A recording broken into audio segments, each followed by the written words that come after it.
course, I start this fucking every time. Not every time, every other time I start it without turning on the microphone.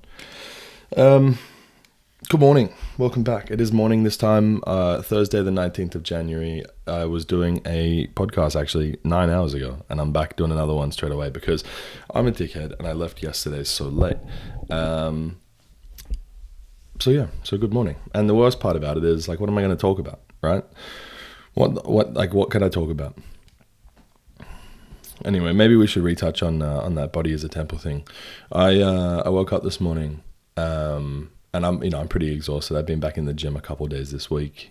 Yesterday I did a workout session with James, like I said yesterday on yesterday's episode. And I got home and I did this podcast and I was tired. Whatever. I went to bed, hung out with my wife, and then we went to sleep. I woke up this morning and it was like the fucking day begins, right? Because we got to give Otis his pill. And I say we, but I just take control of that because I know it's easier for me to do. Mads has nails, doesn't really like the confrontation of giving the cat his pill, so I just do it. Sort of the cat, just because it's easier. I don't mind. I like being helpful. And he's my cat too. There's an element of it where when my old cat Rusty had diabetes and he was sick, he was getting sick. You could see that he was getting sick. I pushed him away, and I'd make the excuse because he had his first seizure in my bed. He started attacking me, like clawing me at night. I was like, what the fuck's going on? Pulled my sheets up and his eyes were wide and he was just like all like writhing and wriggling and I ended up towards the end of his life I ended up pushing him away a lot and not wanting to spend a lot of time, I guess, because I couldn't bear the thought of losing him. And then I lost him anyway, and there's something about that is painful. He was going. I couldn't accept his mortality, and so I pushed him away. And look, do I think that he recognized that? Not really. Maybe there's an element of him that was like, oh, Dad's not around. But he had, other people. I lived at home at the time, so he had my mum and my sister and everyone that would be around and would be there to cuddle and stuff. But this cat that I grew up with, I couldn't sleep at another kid's house without having, I had a stuffed dog that had the same sort of fur as Rusty. I couldn't handle being away from him for, more than one night. And then I pushed him away, and he needed a needle twice a day. He would have seizures and we would need to give him some honey. And I was there when we put him down. I remember I felt like I had to be strong for my mum. I guess there's also an element of it where I didn't want to admit that I had emotions. I didn't want to admit that I felt like I could cry. And I was trying to be strong, tough guy. And I remember saying, I shed some tears, and I remember saying to myself, like, he wouldn't want you to be sad that he's gone. He'd want you to be happy that you knew him. And he will, like, if there is this, if he is able to understand and he is able to see, he's able to look down on you. Let's say he's in heaven, whatever that is, or he's just in in the spirit world. He's just energy, and he can understand that you are feeling this pain and grief. Maybe he wouldn't want that. Maybe he would want you to be happy and want you to be thinking of all the good times you had, but there was an element of that I couldn't shake, where I pushed him away. And I tend to do that when I feel like I'm going to be hurt. I push people away because it's easier. It's like I get the jump, fuck you, you can't hurt me because I don't need you. That's and then I'm not in your life. and there's no exception to that rule, right? I'm a bit more mature and older now, so I try not to do that so much. I keep contact with people in moderation, especially if I believe that they can be toxic. And I understand the people that keep me in their lives in moderation because they believe that I could be toxic. You know, you can't have your cake and eat it too, right? I can't have that attitude and then not accept it when that attitude's given back. So anyway, with Otis, I feel like I'm doubling down. I want to be more helpful and I want to be more, you know, attentive because I don't want to push him away. You know, his disease is progressive. It's going to kill him eventually. And I just, I think, you know, if I can give him his pill twice a day and I can be at the helm of that, at least I know that I did everything I could and that the whole time he was sick, I didn't push him away. And it's tough because there's, you know, I feel like I've already been through a grieving process for a cat that's still alive. And then I might have to double down and do it again when he passes. But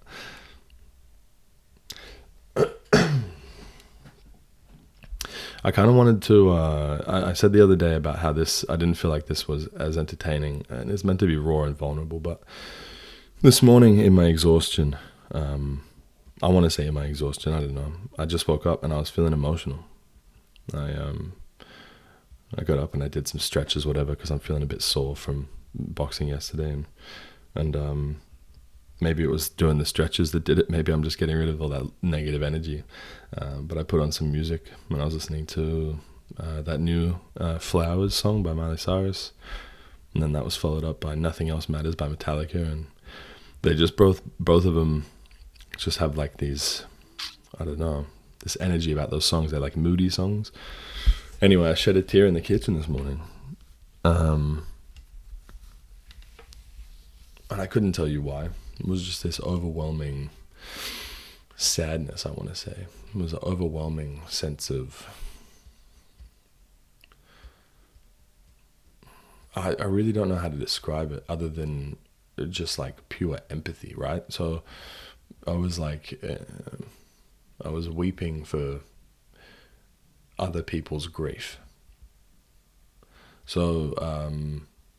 Flowers obviously has come out, and then there's about her relationship with Liam Hemsworth. Apparently he cheated on her with 14 people, and I feel, you know,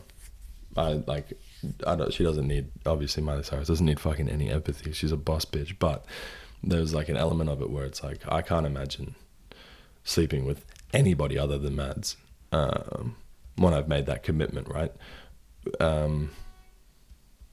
Let alone 14 people. And on top of that, she's Miley Cyrus. Who the fuck's cheating on Miley Cyrus? But you know, that was sort of like the kickstart. And then I was thinking about Nothing Else Matters. One of my old workmates lost his partner. They've been together for over 10 years and then he lost her. And that's, you know, the pain of that. I mean, I can only imagine. And so, I shed a little tear for that, and then I see the cats eating their food, and I think about Otis and his mortality, and it's just like these overwhelming like emotions just sort of washed over me, and then you start to think about all the times like, am I a good person? Who the fuck am I? Like what, all the times I've said something rude or done something mean, or you know what I mean. I've just start rolling through all these emotions, and it's like that not that self-pity necessarily, but like recognizing my capacity for causing pain, and then ultimately I landed on my relationship with my little sister, and I think about that from time to time.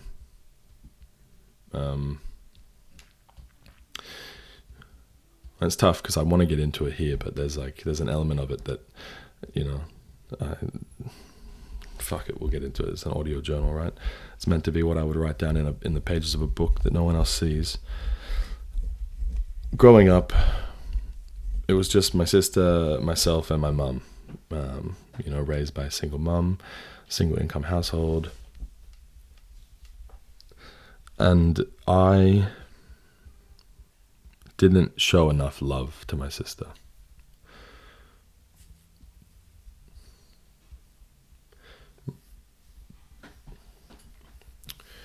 I was raised differently in the same household. I never got smacked. I never got yelled at, really.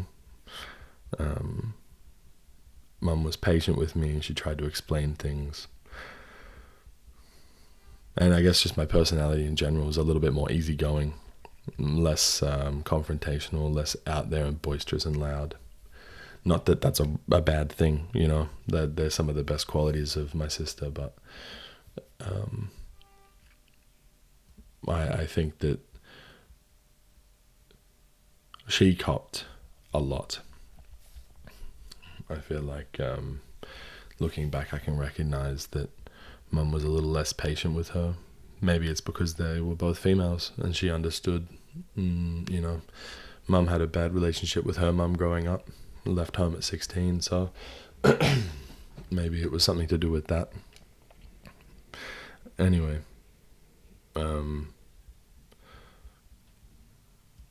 I blame myself a little bit for the relationship I have with my sister now.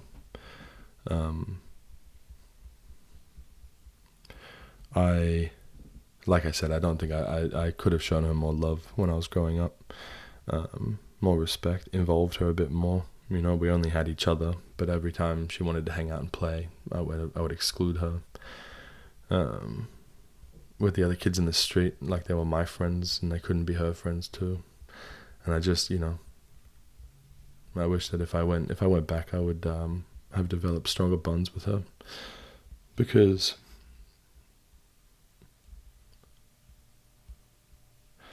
I don't want her to feel like she's excluded from the party, you know, from the family. I just want her to know that there's nothing but unconditional love there. And, you know, I've said some things and I've done some things, especially, she moved out early, and I was still living at home, and then her roommate left and she needed help to pay rent and someone to move in with her, and so I did.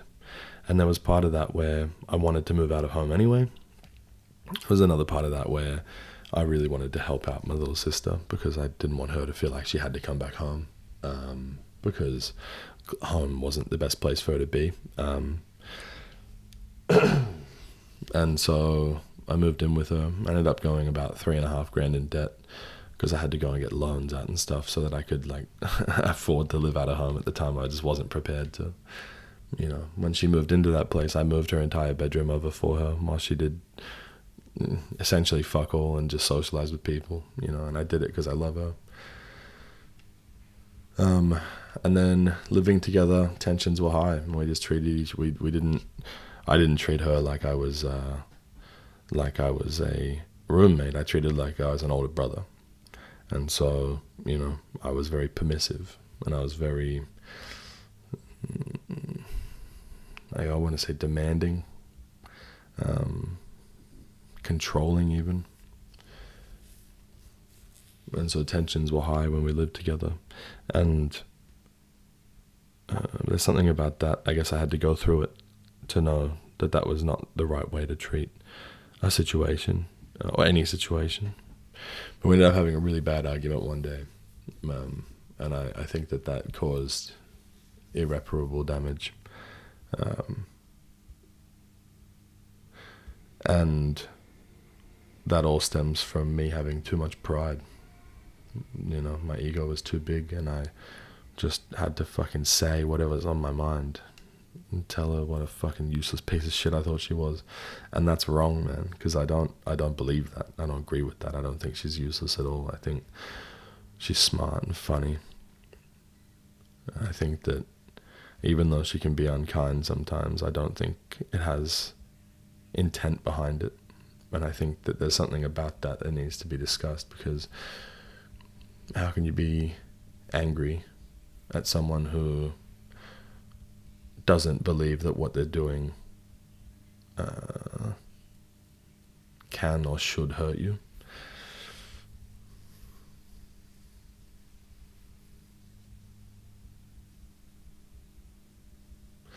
It makes it tough, you know.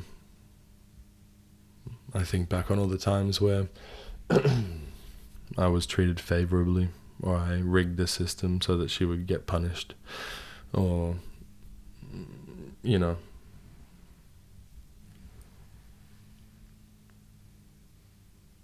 she got diagnosed with,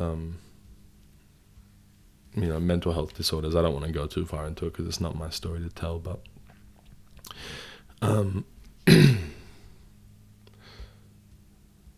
when she was younger, like, let's say 14, 15, 16,